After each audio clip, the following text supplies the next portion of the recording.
తిరుమలలో ప్రాచీన ముఖ్య తీర్థాలు. 1. పాండవ తీర్థము. కురుక్షేత్ర సంగ్రామం సమాప్తం అయిన తరువాత పాండవులు బ్రహ్మహత్య పాపాలు పోగొట్టుకోవడానికి ఈ తీర్థంలో స్నానం చేసి క్షేత్రపాలకుని పూజించి శ్రీనివాసుని దర్శించుకున్నారు. పాండవులు ఈ తీర్థంలో స్నానం చేయడం వల్ల ఈ తీర్థానికి పాండవ తీర్థం అనే పేరు కలిగింది. ఈ తీర్థం దేవాలయానికి ఉత్తర దిశలో ఉంది. 2. సనకసనందన తీర్థము. సనకసనందనాదులు ఇక్కడ తపం ఆచరించి సిద్ధి పొందిన స్థలం. ఈ తీర్థంలో మార్గశిర శుక్లపక్ష ద్వాదశి రోజున స్నానం చేసినట్లయితే సిద్ధి పొందుతారు. ఈ తీర్థం పాప వినాశనం ఉత్తర భాగంలో 1 మైలు దూరంలో ఉంది. 3. కుమారధార తీర్థము. మాఘ పౌర్ణమి రోజు ఇక్కడ స్నానం చేసినట్లయితే సంతాన ప్రాప్తి కలగటమే కాక సకల కార్యసిద్ధి కలుగుతుంది. ఈ తీర్థం దేవాలయానికి 6 మైళ్ళ దూరంలో ఉంది.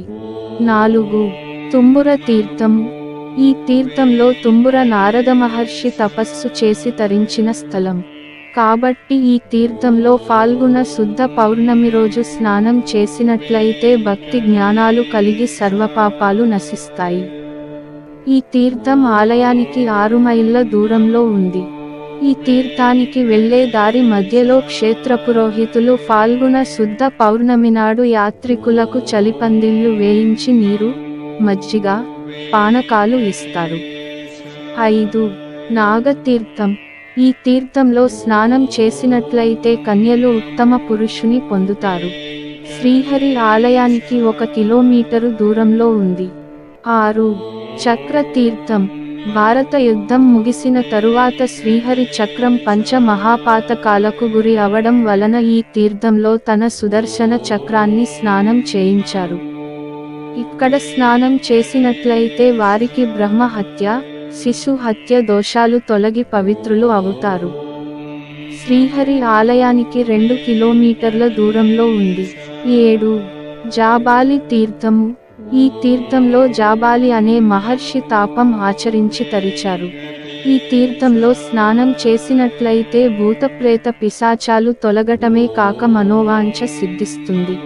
ఇక్కడ ఆంజనేయ స్వామివారి ఆలయం కూడా ఉంది. ఈ ఆలయానికి హథీరాంజీ మఠాధిపతులు నిత్య నైవేద్య ఆరాధనలు స్వామివారికి ఇస్తారు.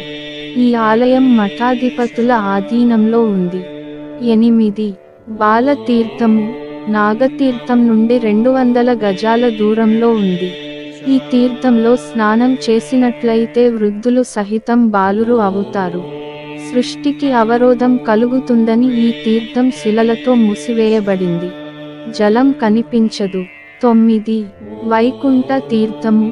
ఈ తీర్థంలో స్నానం చేసిన వారికి వైకుంఠ ప్రాప్తి కలుగుతుంది. ఈ తీర్థం కోవెలకు తూర్పు దిశలో 1 కిలోమీటరు దూరంలో ఉంది.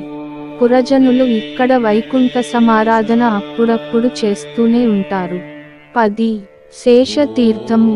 ఈ తీర్థంలో స్నానం చేసినట్లయితే వారికి మరుజన్మ ఉండదు. ఈ తీర్థానికి వెళ్ళటం చాలా కష్టం. పర్వతాలను ఎక్కడం కష్టపడటమే కాక చిన్న ప్రవాహాలను దాటాలి. ఇక్కడ పాచి పట్టి ఉంటుంది. జాగ్రత్తగా దాటాలి. ఈ తీర్థం యొక్క విశేషం ఏమిటంటే ఆదిశేషుడు శిలారూపంలో ఉంటాడు. ఇదే కాక ప్రత్యేకంగా కొన్ని నాగుపాములు ఈ తీర్థంలో తిరుగుతూనే ఉంటాయి. దేవాలయానికి 10 కిలోమీటర్ల దూరంలో ఉంది. 11. సీతమ్మ తీర్థము. ఈ తీర్థంలో సీతాదేవి కుశవులకు కరం నూరిపోసింది. బండ అరగటం నేటికీ చూడవచ్చు. ఇక్కడ 1 బిలం ఉంది. జలం బయటికి కనిపించదు. పొడుగాటి వెదురుకు కొబ్బరి పీచు కట్టి బిలంలో ఉంచి తోడితే నీరు ప్రవహిస్తుంది. ఈ తీర్థంలో స్త్రీలు భక్తితో స్నానం చేసినట్లయితే ముక్తిని పొందుతారు. 12. యుద్ధగల తీర్థము. ఈ తీర్థంలో రాముడు రావణుని సంహరించిన తరువాత బ్రహ్మహత్య మహాపాతకాన్ని పోగొట్టుకోవడానికి ఈ తీర్థంలో స్నానం చేశాడు. 13. విరజానది. ఈ నది శ్రీస్వామివారి పాదాల క్రింది భాగంలో ప్రవహిస్తున్నది. ఈ నది పైభాగంలో శ్రీవెంకటేశ్వర స్వామి విగ్రహం ఉంది. స్వామివారి రెండవ ప్రాకారంలో పడమటి భాగంలో ఉగ్రాణము ముందున్న భూమికి సమంగా నీరు ఉంది. ఇది ఒక చిన్న బావిలా కనబడుతుంది. ఈ తీర్థాన్ని తలపై ప్రోక్షించుకుంటే మోక్షప్రాప్తి సిద్ధిస్తుంది. 14. పద్మసరోవరము. ఈ సరోవరంలో స్నానం చేసినట్లయితే వారికి సకల భోగభాగ్యాలు కలగటమే కాకుండా భూత ప్రేత పిశాచాలు వదిలిపోతాయి. ఈ సరోవరం పద్మావతి మందిరం దగ్గర ఉంది. తిరుపతి నుండి ఈ సరోవరం 5 కిలోమీటర్ల దూరంలో ఉంది. ఈ సరోవరంలోని జలం స్వర్ణముఖి నదిలో కలుస్తుంది. ఇవే కాక కాయరసాయ తీర్థం, ఫల్గుని తీర్థము, కటాహ తీర్థము, వరాహ తీర్థము, విశ్వక్సేన తీర్థము, పంచాయుధ తీర్థము, బ్రహ్మ తీర్థము, సప్తముని తీర్థము, దేవతీర్థము వంటివి ఇంకా ఎన్నో ఉన్నాయి.